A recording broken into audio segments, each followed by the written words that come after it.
Hello guys, Flaky here and you're welcome back to the channel. It's a pleasure to know you're watching this beautiful face again today. Thank you guys for your support. Thank you for liking, thank you for subscribing, thank you for sharing with your family and friends. And if this is your first time on this channel, you're just coming across Flaky World for the very first time, I am sure you're in the right place. You will find it worthwhile here. So I would like you to subscribe to this channel, like, comment and share with your family and friends so that they can also get a tip and benefit from all the useful information that we are sharing on this channel. Do not forget, we are all about good news here and helping each other. So without wasting too much time, let's get right into today's video. So today I'll be explaining what documents and things you need to do to get your spousal open work permit approved at the border. So basically for people that are flagpoling. Sometimes back I shared a video on how my husband was able to change his visit visa to work permit. But afterward, like recently, I've been getting so many DMs, like so many emails regarding people that want to change their visitor visa to work permit in Canada. So to save ourselves some time of sending messages and replying, it's actually a lot of work, but I'm not complaining guys. I have been trying as much as possible to attend to my emails. So to save time, it will save me time and it will also save you time. So let's just address this again and once and for all so that whoever needs this information can get it and you can also share with people that you think would need this instead of sending personal emails every now and then. So the first thing we'll do is we need to understand what flagpoling means. What is flagpoling? In layman's term, in my own term and in a term that you would understand, I would say flagpoling means you, for people that are already in Canada, going to the border. Canada shared a lot of borders with the USA.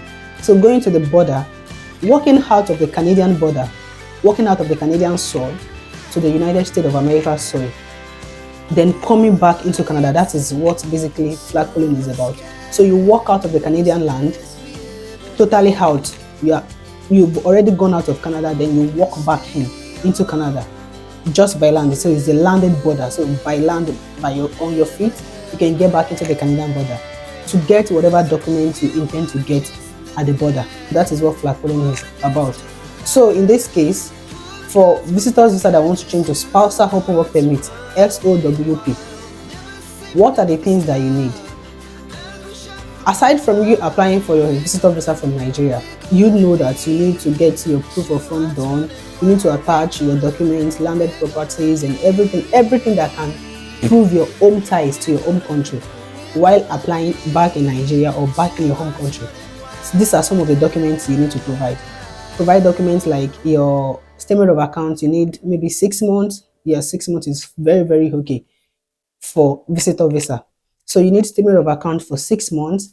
Then you need to provide some, depending on you actually, you need to provide some, if you have a land, if you have a business, you have to provide such things to back up your document.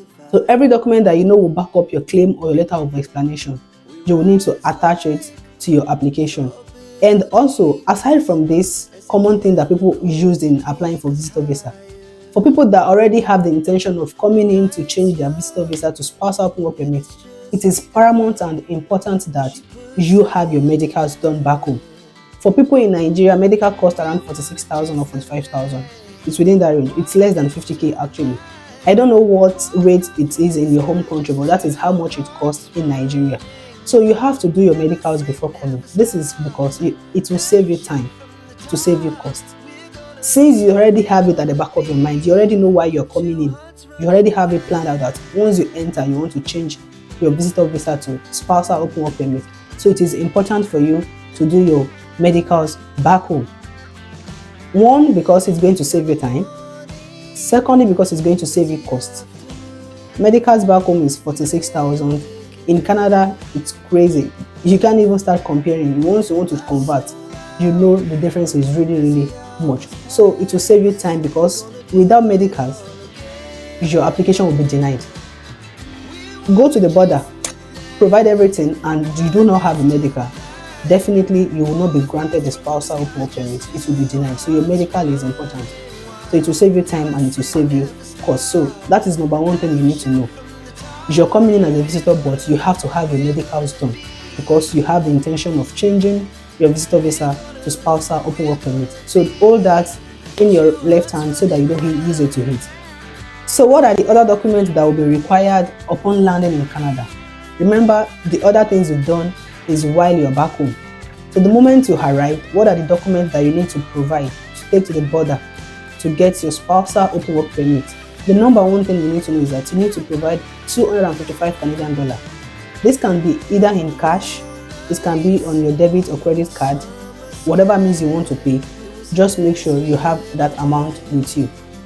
The second thing that you need is your international passport. You need passport for both yourself and your spouse. Your international passport, you have to take it with you. For no reason should you leave your passport at home. The third thing is to go along with your medical. There is this paper that will be given to you when you want to do your medical. You have to go with that paper. Go with yours, go with your spouse own, go with every information that you know will be relating to that your medical history. The third thing that you need to provide is your medicals. There is this paper that will be printed, that will be given to you at the point of doing your medicals. So you have to go with this paper to the border. Then the fourth thing that you need is the study permit of your spouse. So you now have to go with your spouse study permit. Remember, Spousal Open Work Permit is only applicable to spouse of international students in Canada. So this is why your spouse study permit is needed. So you have to go with your spouse study permit, you have to go with your spouse school ID card, you have to go with your spouse or letter of acceptance. In some cases it might not be needed, but no information is too much when we are trying to get this document. So if your spouse have letter of acceptance or school ID, you have to ensure school ID is compulsory actually. So you have to go with all of these documents. Then you have to go with your marriage certificate. This is a proof that actually you both are married and not just bearing the same surname, because we can bear the same surname and not be married. So you have to go with your marriage certificate. And if this happens to be a lady or a woman who is applying for the spousal permit, you can also go with your change of name documents, your newspaper publication, whatever has to do with you being married and changing of name that has to do with your husband's surname and everything. I will advise, if it is a woman, you have to go with that. If it is a man, in the case of a man, all you have to go with is just a marriage certificate, and that will be all. So in this regard, for applying for this spousal open permit, no document is too much. Whatever information or document you think you have that you know will reinforce your relationship with your spouse, please go with it. There is nothing as too much document. Once you know this document is not something that will land you job, it's something that will actually reinforces your relationship, please go with it. And I hope with this you are able to get all the information and stay abreast of what is needed to get the spousal open work permit done in Canada as a spouse of an international student. This, we've come to the end of today's video, and I hope you found this helpful. Guys, if you know this video has been helpful to you, or you know someone who is going to need it, I beg you to share, like, and subscribe to the channel. And I hope to see you in my next video. Till then, I remain your girl Flaky. Bye, and see you again soon.